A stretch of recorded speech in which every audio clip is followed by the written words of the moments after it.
The transport ship creaked as it approached the dock, the sound of metal groaning against the weight of the ocean's tide.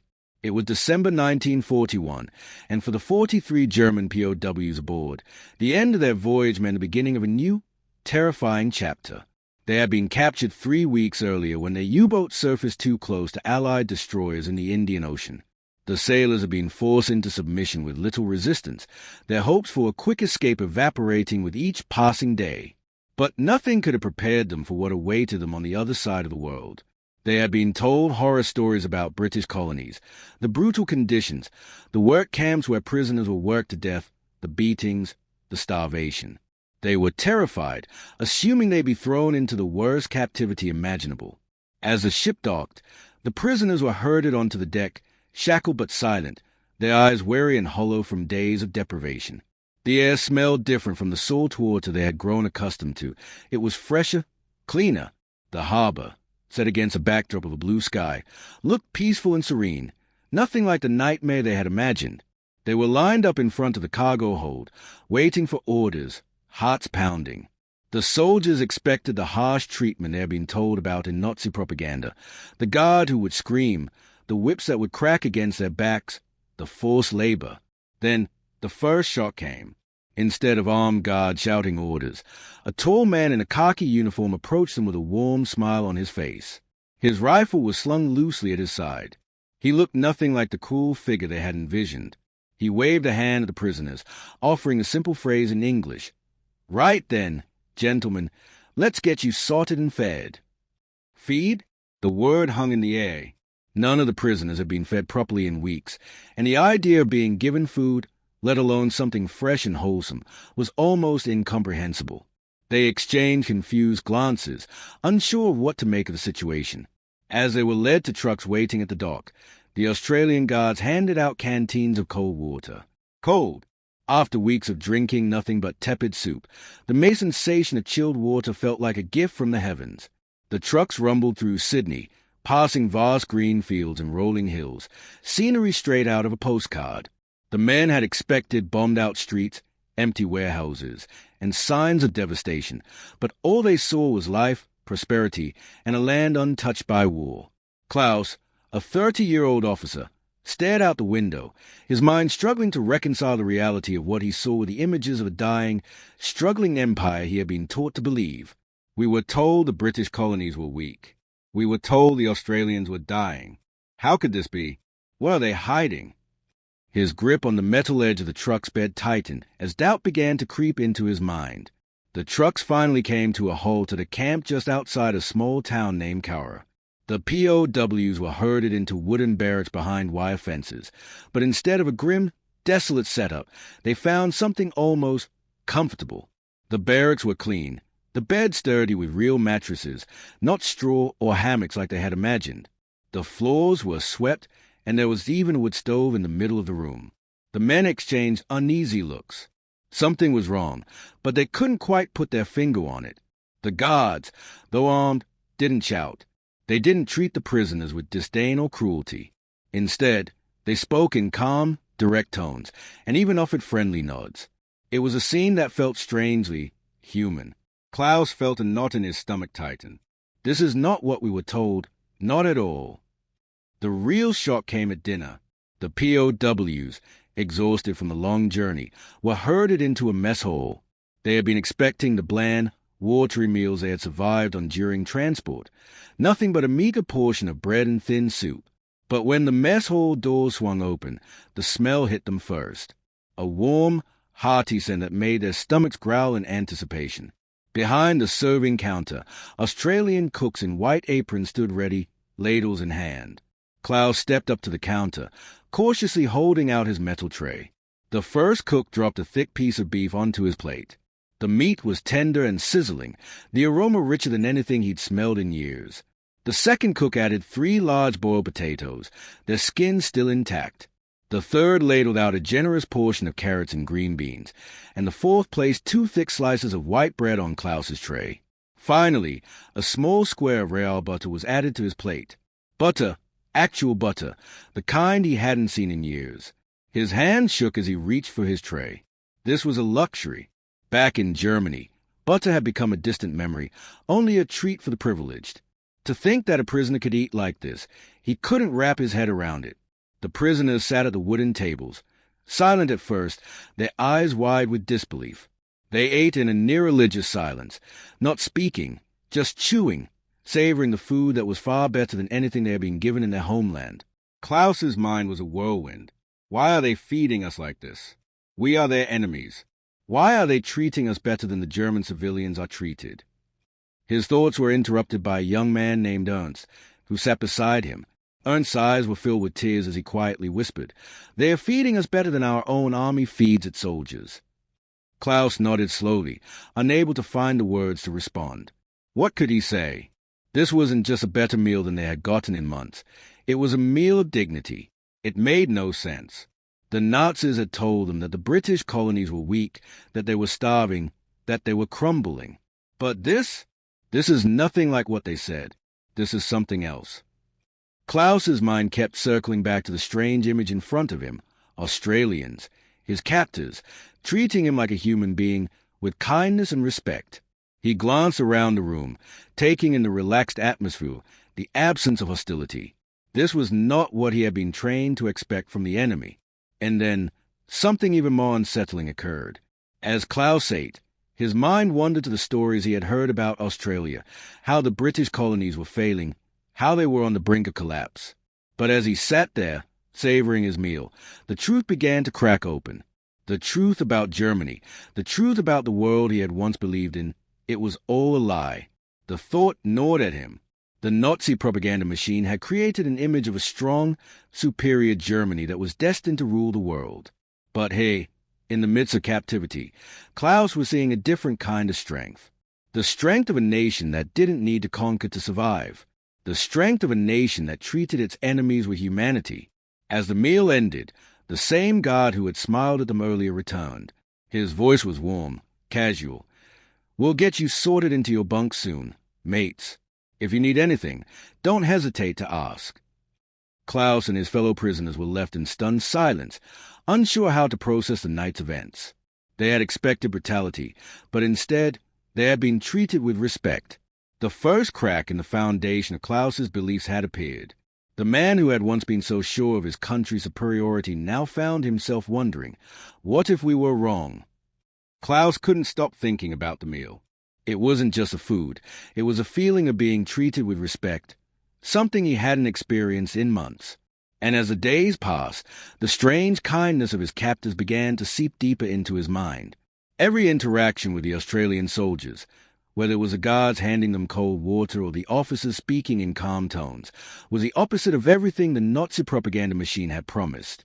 The following morning, the POWs were given a routine: wake at dawn, march to the work detail, then return to the camp. But what struck Klaus was how different this daily structure was from what he had expected. There were no harsh orders or beatings, just simple, clear instructions. The work itself wasn't grueling either. He'd been assigned to a local farm, helping with the harvest. The first few days were awkward. Klaus, and many of the other prisoners, felt out of place, like actors in a play they didn't know how to perform. The men had been conditioned to expect cruelty, but the farmers they worked with were kind, treating them as if they were regular workers. At first, Klaus didn't know how to respond. He had always been taught that the Australians were the enemy, but here they were, handing him tools and asking him to help with tasks that seemed mundane and harmless. As he worked side by side with the Australians, Klaus observed them closely. There was no arrogance in their movements, no cold detachment in their eyes. They worked together, German POWs and Australian farmers, without the usual animosity he had expected. One of the farmers, Robert Mackenzie, a grizzled man with a deep, gravelly voice, even offered to show Klaus how to operate a harvesting machine. Klaus had never seen a piece of equipment like it back home. It was large, efficient, and made the work look easy. During their break, sitting beneath the shade of a eucalyptus tree, Robert handed Klaus a sandwich. It was a simple meal, fresh bread with thick slices of ham and a bit of mustard, but to Klaus it felt like a luxury. He looked down at the sandwich in his hands, lost in thought. The food was hearty, satisfying, and above all, real. In Germany, people would fight for this, Klaus thought. Yet hey, in a foreign land.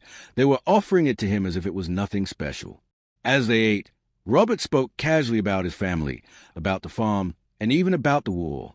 "You know," Robert said, lighting a cigarette, "we've been at war for years now, but life goes on, doesn't it? We're not much different, you and I." Klaus didn't know how to respond. It felt strange. We're not much different.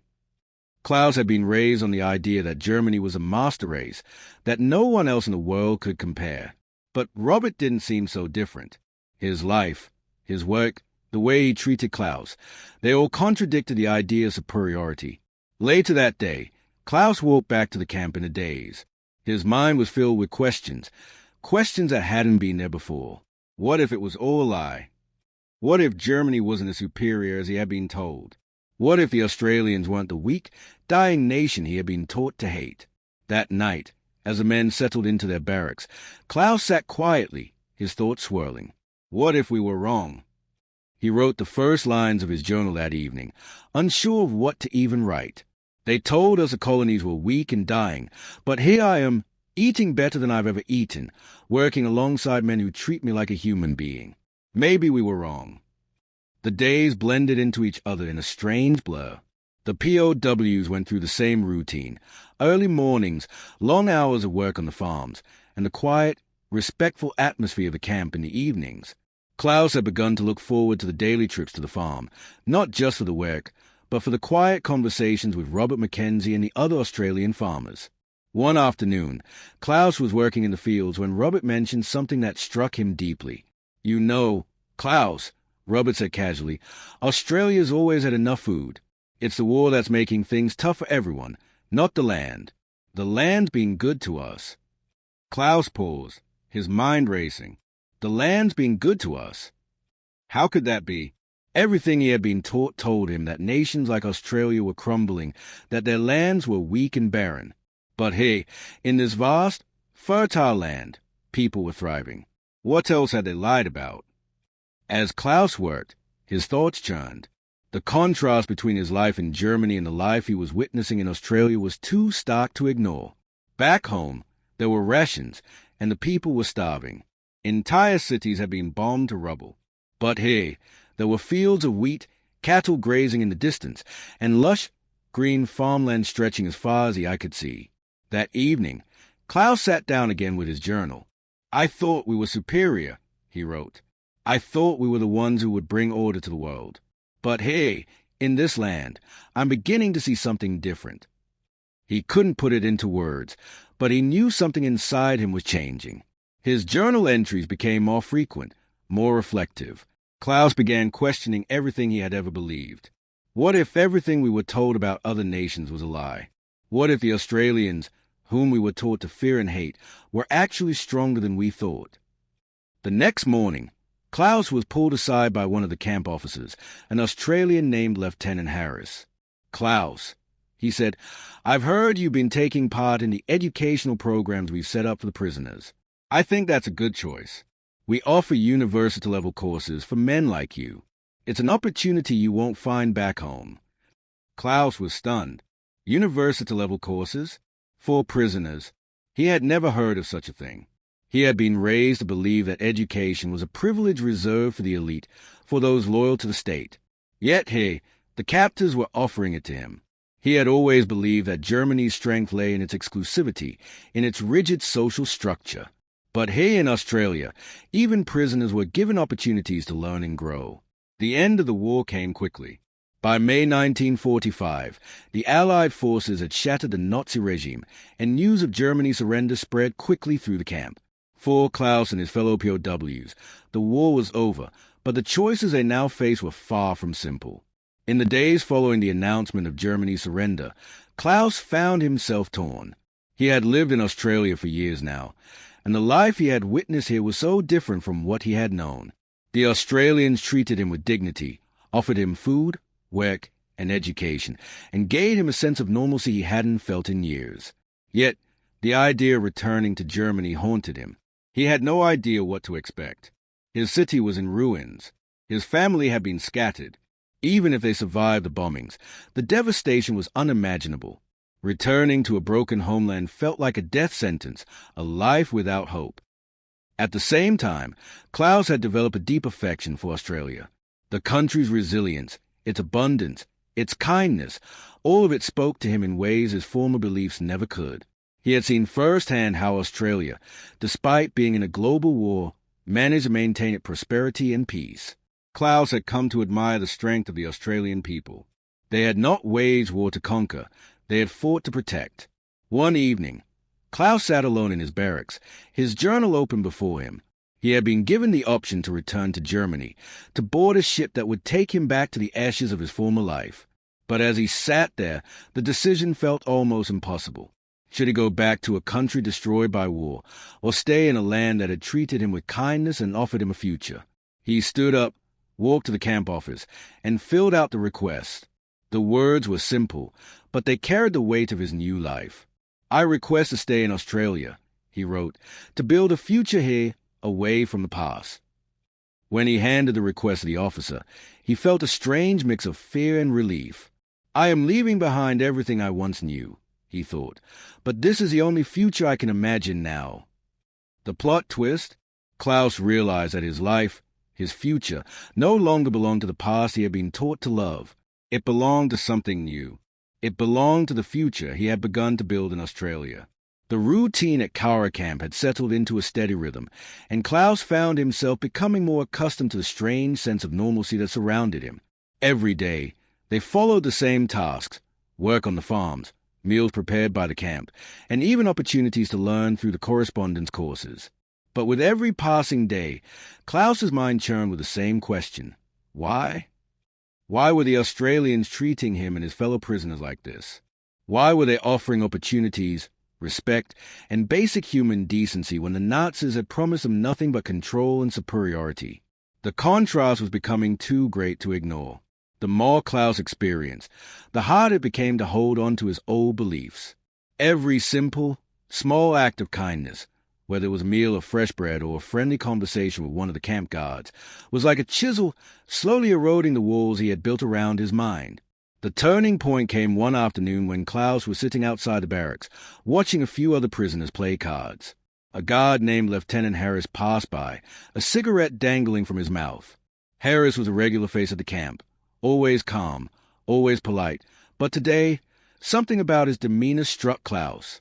The lieutenant sat down beside Klaus, taking a slow drag from his cigarette. "How's the farming going?" he asked casually. Klaus hesitated before answering. The words felt heavy, as if they were laced with a truth he was trying to avoid. It's better than anything I've known in Germany," Klaus replied, the words coming out almost involuntarily. Harris raised an eyebrow. "Better than Germany." He chuckled. "I've never been to Germany, but I imagine it's a tough place to be these days." Klaus nodded, feeling a lump form in his throat. "It's destroyed," he muttered. "It's not what they promised. We were told we'd be victorious, that we'd be superior, but look at us now. I was wrong. I was part of a lie." Harris took a long pause before responding. Sometimes the truth doesn't reveal itself until after the storm has passed. He looked around at the camp, the farmland in the distance, the open sky above. "But Australia, this place, it's not perfect. We have our own issues. We don't get everything right. But we try. We try to live by the rules, to treat people fairly, even when they are our enemies." The simplicity of the words hit Klaus harder than any bomb or gunfire had ever done. For the first time, he truly understood. We try. The rest of the world wasn't built on lies of superiority or domination. It was about coexistence, building something that lasted beyond just survival. Klaus's belief in his homeland, his pride in the Nazi ideals, felt like the folly it was. In the weeks that followed, Klaus began to talk to more of the Australians, even joining in the occasional cricket match with the guards and local farmers. Every game, every conversation, added layers to his understanding of this country, these people who had treated him as a human being rather than as an enemy. But it wasn't just the conversations that were changing Klaus. It was the landscape of Australia itself. On long walks through the fields, he began to see the world differently, through the eyes of someone who had been taught to hate it. The vast, open spaces were filled with life, with possibility. The more he saw, the more he realized how narrow his vision had once been. One day, as Klaus and a few others were returning from work, they passed by a group of farmers standing near a tall eucalyptus tree, talking about a local harvest. Klaus overheard a conversation that left him shaken. "Things are tough everywhere," one of the farmers said, "but we've got enough to survive. We'll rebuild." Another responded, "We're working hard, doing our part, but the world's going to need to change. Not just us, everyone. If we're going to rebuild, we need to learn from our mistakes." Klaus froze. He had heard nothing like this back in Germany. In his homeland, the idea of accountability was buried beneath propaganda and pride. To hear people acknowledge their own mistakes, their own imperfections, was foreign to him. His thoughts were interrupted when Robert Mackenzie came up behind him, clapping him on the shoulder. "You've been quiet, Klaus. Thinking about things, eh?" Klaus nodded, though the words stuck in his throat. "How do you live with this?" he asked, gesturing to the peaceful land surrounding them. "How do you live knowing the world has fallen apart, and yet you're here, living like this?" Robert looked at him, his eyes steady and understanding. "We're not perfect," he said, "but we're not blind either. We have to work to make things better. It's not easy, but it's worth it." Klaus had no response. The words hit him like a wave, knocking him down with the weight of their simplicity and truth. Make things better. In Germany, they had been told they were destined to rule, that they would bring order to a chaotic world. But in this foreign land, Klaus had seen something he had never experienced before, humility and a willingness to build something sustainable, not by force, but by choice. The final days of the war were a blur. News of Germany's surrender reached the camp, and for the first time, the POWs were faced with the reality of their future. They were going home, if they wanted to. But for Klaus, the thought of returning to a ruined Germany filled him with dread. The life he had once known was gone. His country had been shattered, and his beliefs had crumbled. He no longer knew where he belonged. The choice to stay in Australia became more urgent.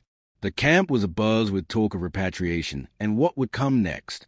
Some of the prisoners, particularly the older men, were eager to return home, to be with their families, despite the devastation awaiting them.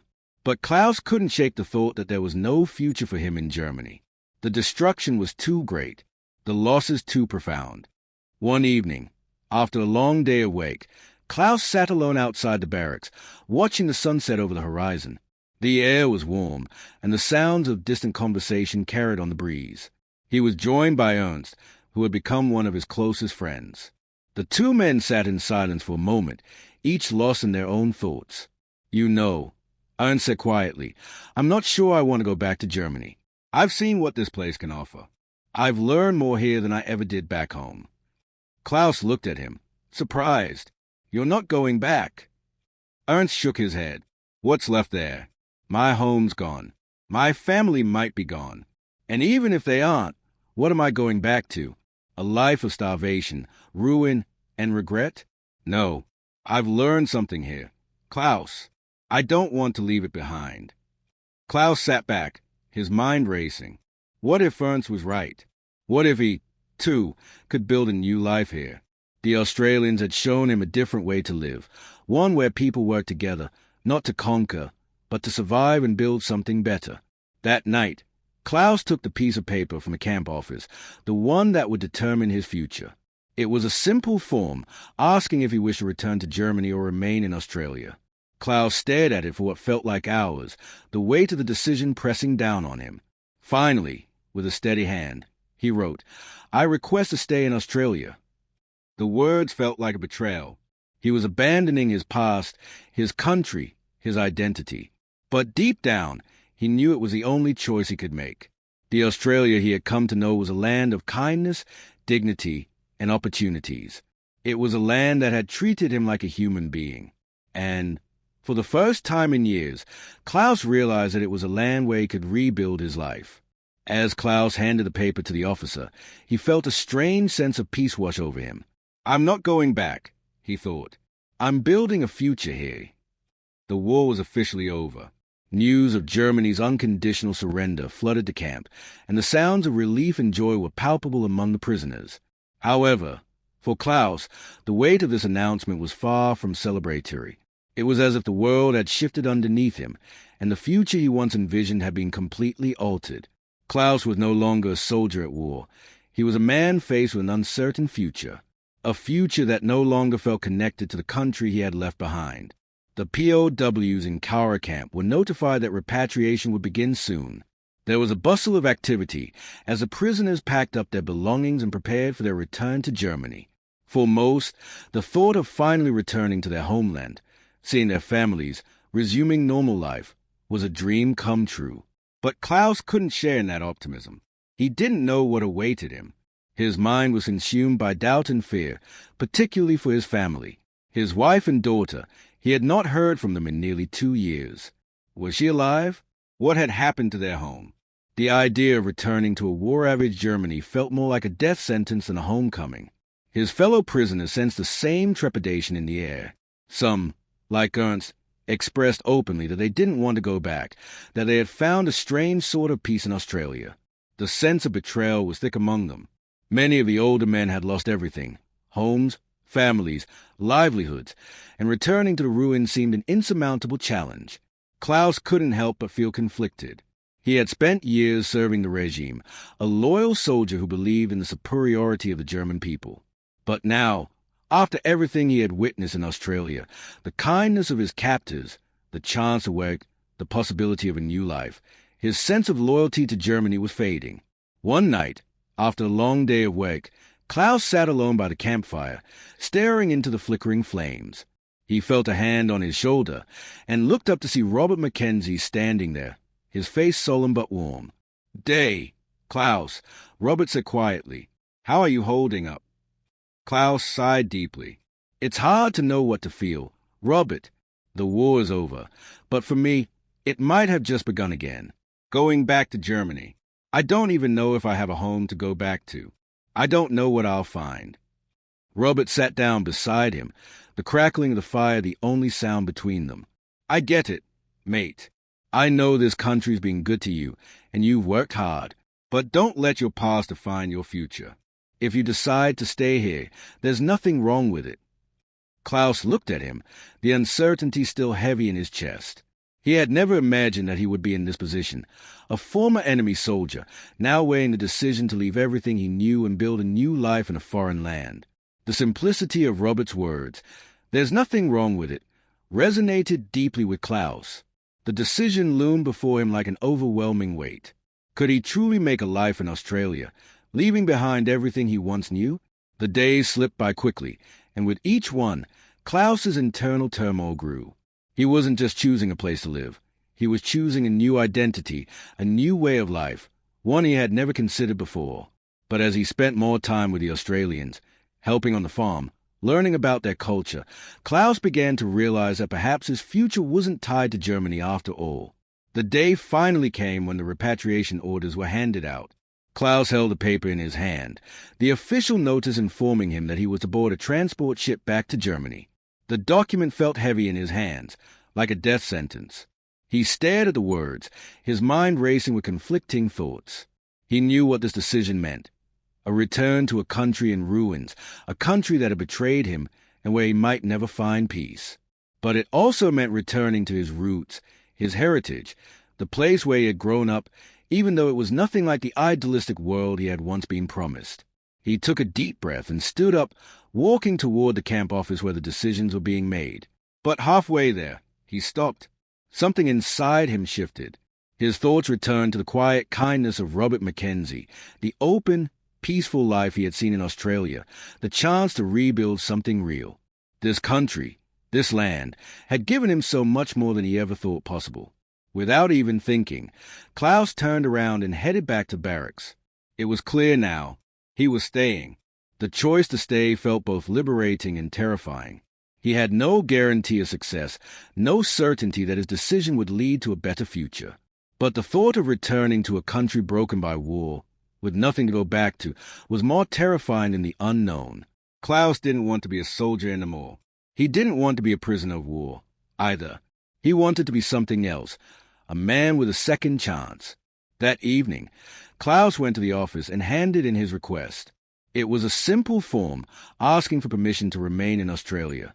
He felt a sense of finality as he slid the paper across the desk. The officer at the desk, a tall, calm man with graying hair, looked up at him. "Are you sure about this, Klaus?" the officer asked, his voice gentle. "This isn't an easy decision." Klaus nodded. "I've never been more sure of anything in my life." The officer smiled slightly, marking the form with a pen. "All right then, Klaus. It's in the system now. We'll see what happens." Klaus stood there for a moment, the weight of the decision slowly lifting from his shoulders. He had made his choice. He had chosen life, not just survival. He had chosen peace. Klaus's decision was met with mixed reactions. Some of the other POWs were supportive. Others were incredulous. "You're staying here? Why not go home?" one of the older men asked, his face etched with lines of pain. But Klaus knew. He had seen enough to understand that Australia was a place of opportunity, not just for him, but for anyone willing to work and contribute. Over the next few weeks, Klaus settled into a routine. His days divided between helping on the farm, attending the correspondence classes, and adjusting to life in this new country. Robert Mackenzie, who had been his closest ally in the camp, offered him a permanent position on his farm. "You've got a good work ethic, Klaus. We can always use someone who's willing to put in the hours." For the first time in years, Klaus felt the satisfaction of honest work. He was no longer a soldier fighting in a war he didn't believe in. He was a man building something real, something tangible. The farm was busy, but it was peaceful. It wasn't the war-torn, broken landscape he had left behind in Germany. It was a place full of life, of potential. But there was always a part of him that felt torn. He still hadn't heard from his family, and the uncertainty of their fate hung over him. Each time he allowed himself to think of his wife and daughter, a pang of guilt gnawed at him. What if they were alive, and he had abandoned them? What if they needed him? One evening, after another long day on the farm, Klaus sat on the porch of his small cabin, looking out over the vast fields. The sun was setting, painting the sky in hues of red and orange. A gentle breeze rustled through the trees, and the sounds of the farm, birds, cattle, the distant hum of tractors, filled the air. For the first time in years, Klaus felt peace. He didn't have all the answers, and he didn't know what the future held. But hey, in this new life, he had a chance to build something. It wasn't about victory or defeat. It wasn't about ideology or superiority. It was about living, about finding meaning in the simple, honest things. Maybe this is a future, Klaus thought. Maybe it's the only future I can have. As the sun dipped below the horizon, Klaus smiled quietly to himself, his heart finally free. He had made his choice. And for the first time, he felt like he was home.